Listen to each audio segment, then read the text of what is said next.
Alright, so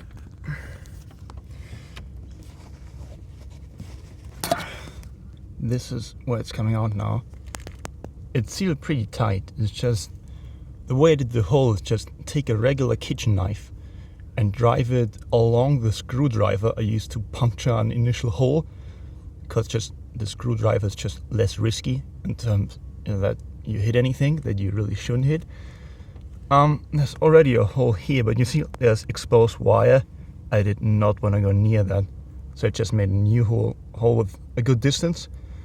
Worked really well. Comes out on the other side, behind the air filter box. I'll show you in a second. You cannot remove it in the model of car I have it without, I think, taking out the battery, and you can only take out the battery if you disconnect it. And I don't want to do that at all. But I did it. It comes out like I'm very surprised. The way I did it, it's gonna be a shit video. Anyway, I disassembled. I'm gonna show you. Just making this video because I'm sure there's one guy out there who has the same problem.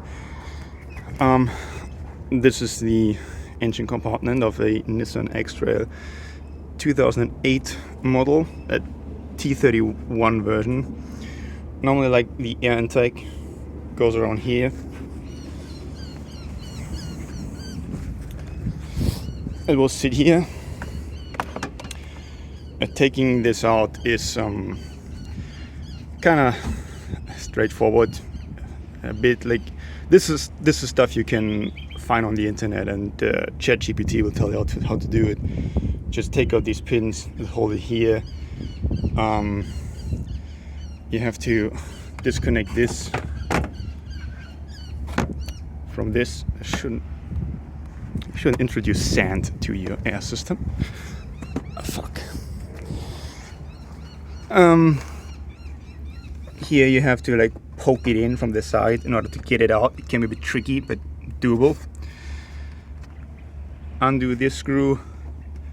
Take out the sensor here. I could only undo this screw here of the sensor once I already started removing the airbox, because it sits under this. If you have a very short screwdriver, you might be able to do it. I couldn't. Just fuck around with it. Loosen this so you can get it over this. And there's one more screw. No, how do you show this? I cannot show this, but you see this extension here, this thing that's still part of the airbox. It has a screw at the bottom that holds it in place. It also means that I can't remove the airbox because it gets caught on these wires. I also cannot remove the airbox at all because it gets stuck up here and it gets stuck on the battery. But I could push it far enough that I could see the grommet. Now, since I could see the grommet, I could see that I don't want to puncture on the right side of it when I look at it from the inside, because that's where the wiring runs. So I knew when I go inside I have to puncture the top left of the cables. I did it with a screwdriver, just it's safer, and I saw it coming out here, which was perfect. I then took a kitchen knife that had approximately like the width of the dual cables here, and I just ran it along the screwdriver, making sure I don't like go at an angle that the screwdriver is not. It came out here as well, went perfect. What I did then is I removed the screwdriver and the knife, and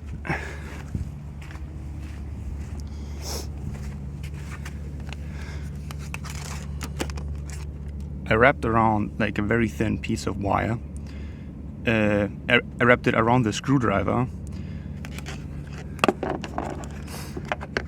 Like, I'm not gonna show you now, but at the top of the screwdriver, just wrap it in a way that when you push, it doesn't come loose. And then I just reinserted the screwdriver through the hole I had already made with the screwdriver and the knife.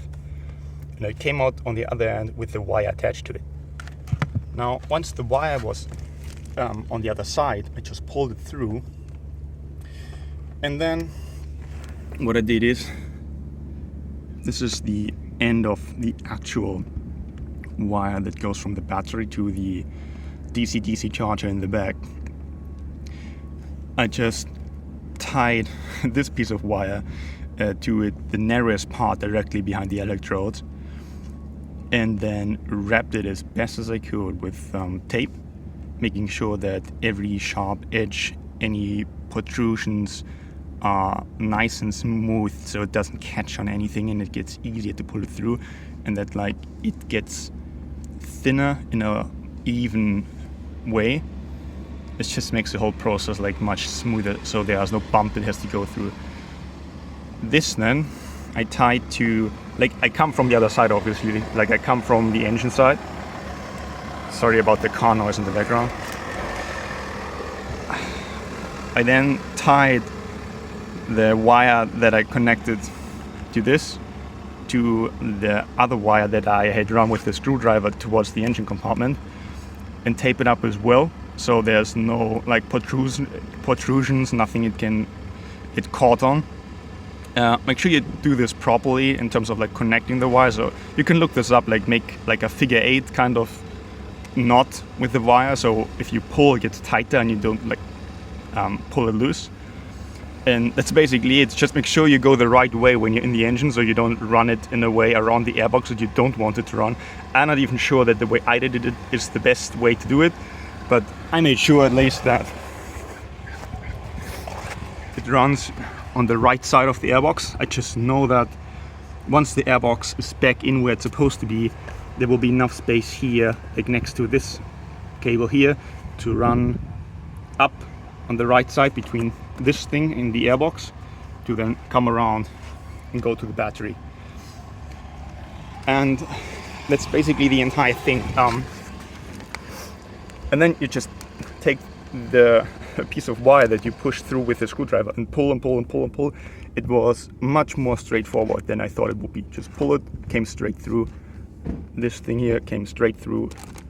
This took a bit of force, but it's good that it took a bit of force because it means that you didn't make a huge hole that you have to seal. It was very tight, but it did come through. No major problems at all. And now it's just a matter of deciding where to run it in the car.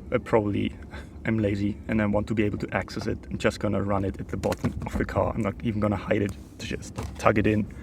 Fuck it, it's gonna work.